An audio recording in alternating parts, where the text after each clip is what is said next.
Hello everyone, welcome back to our channel Basic English and Vocabulary Way to Improve Yourself.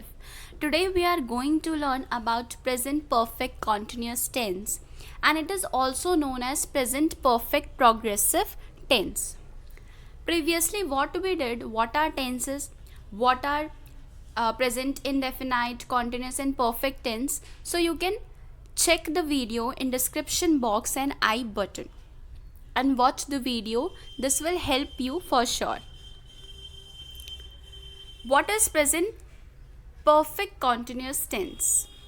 An action already started or completed and still going on comes under this tense.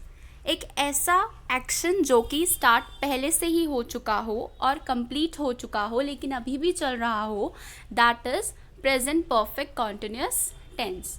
ये जो tense है ये mixture होता है present perfect and present continuous tense का. चुका है and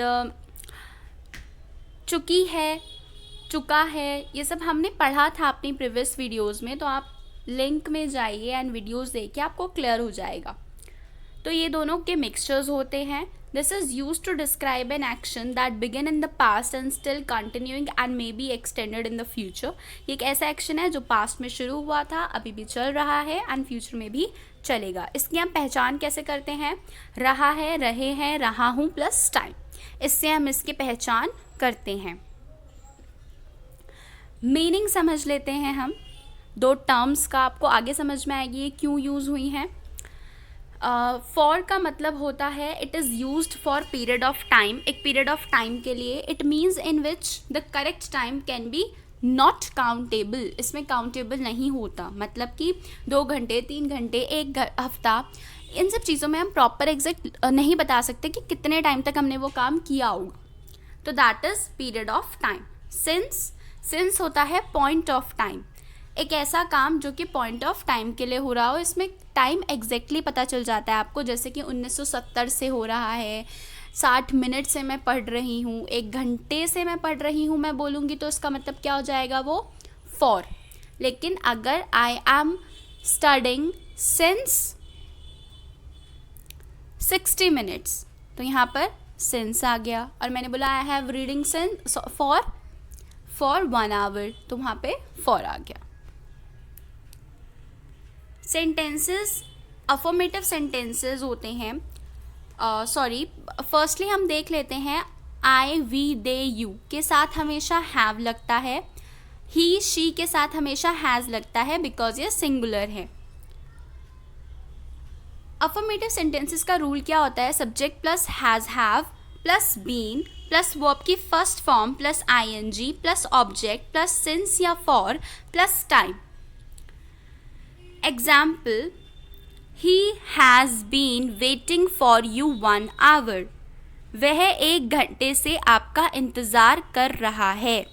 यहाँ पर हमने फॉर का यूज़ किया बिकॉज 1 आवर की बात हम कर रहे हैं, एग्जैक्ट टाइम नहीं है, पीरियड ऑफ टाइम की बात कर रहे हैं.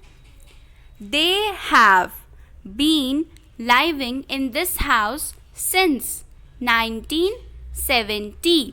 तो यहाँ पर हमने एग्जैक्ट पॉइंट ऑफ टाइम बताया है, तो हमने यहाँ पर सिंस यूज़ किया. Next one is negative sentences. Rule, subject plus has, have plus not. यहाँ पर बीन से पहले नॉट आ जाएगा, अदरवाइज पूरा रूल सेम रहता है as affirmative. Plus object plus since for plus time. Example, it has not been raining since morning. सुबह से बारिश नहीं हो रही है. तो सिंस मॉर्निंग, सुबह से, हमने एग्जैक्टली बता दिया कि मॉर्निंग से नहीं हो रही है, तो since morning. They have not been playing for 2 hours. वो 2 घंटे से नहीं खेल रहे हैं. तो यहाँ पर फॉर यूज़ किया हमने 2 hours से पहले, तो हमें सिंस फॉर का यहाँ पर काफ़ी ध्यान रखना होता है.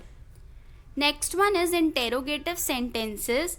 Has, have plus subject plus been plus verb की first form plus ING plus object if any plus since या for plus time reference. Example, has he been waiting for you for 1 hour? क्या वह 1 घंटे से आपका इंतज़ार कर रहा है? तो यहाँ पर भी आप देख सकते हैं जितने भी हिंदी सेंटेंसेस हमने अभी तक किए सब में रहा है, रहे हो, यही सब वर्ड्स का यूज़ हुआ है। तो हमें इससे पहचान होगी कि ये कौन सा सेंटेंस है। तो यहाँ पर भी फॉर 1 hour है एंड हम उससे पूछ रहे हैं हैज़ ही बीन, क्या वो आपका 1 घंटे से इंतज़ार कर रहा है। Next one is have they been living in this house since 1970? क्या वह इस घर में 1970 से रह रहे हैं? तो क्या मतलब 1970 मतलब पास्ट था और अभी भी क्या वो रह रहे हैं और हो सकता है आगे भी रहेंगे, तो that is a present perfect continuous tense. इसके यूजेस कहाँ कहाँ होते हैं? To express an action which began in the past but still going on, एक ऐसे एक्शन को एक्सप्रेस करने के लिए जो कि पास्ट में शुरू हुआ हो और अभी भी जारी है। She has been reading a book since morning, वो सुबह से किताब पढ़ रही है। I have been suffering from fever for 2 days, मुझे 2 दिन से बुखार हो रहा है।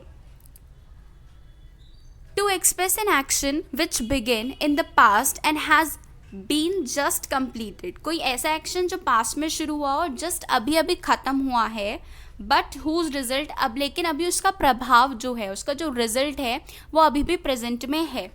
जैसे कि एग्जाम्पल लेते हैं, my clothes are dirty because I have been washing my car, मेरे क्लोथ्स गंदे हैं, मेरे क्लोथ्स अभी प्रेजेंट में गंदे हैं, लेकिन गंदे क्यों हुए थे? मेरे क्लोथ्स गंदे इसलिए हुए थे क्योंकि मैं कार धो रहा था। कार तो मैं पास्ट में धो रहा था। I have been cleaning my room since morning and I am very much tired now. यहाँ पर आई हैव बीन क्लीनिंग, मैं अपना रूम धो रहा था, मॉर्निंग से धो रहा था और मैं अब बहुत ज़्यादा थका हुआ फील कर रहा हूँ। मैंने कपड़े सुबह धोए थे लेकिन थका हुआ तो मैं अभी भी फील कर रहा हूँ, तो वो चीज़ अभी भी, उसका जो रिजल्ट है वो अभी भी है, लेकिन मेरे कपड़े धुल चुके थे, मॉर्निंग में ही धुल चुके थे। तो that is next one is to express an action in a sentence which begins with for how long and since when। ऐसे कोई भी sentences जो कि for how long या फिर since when से start होते हैं उनके आगे लग जाता है। Example के लिए since when you have been waiting for me, आप मेरा कब से इंतज़ार कर रहे थे। तो यहाँ पे आप देख सकते हो since when का यूज़ हुआ है स्टार्टिंग में सेंटेंस के। For how long has he been suffering from fever, वो कब से उसको फीवर हो रहा है। तो यहाँ पर भी आप देख सकते हो फॉर हाउ लॉन्ग वर्ड आ गया। तो आप ये 2 टर्म्स याद रखो, ध्यान रखो, जब भी आती हैं तो इसका मतलब वहाँ पर प्रेजेंट परफेक्ट कॉन्टिन्यूस टेंस लगा है। Thank you, that's for all today. We will meet in our next video very soon.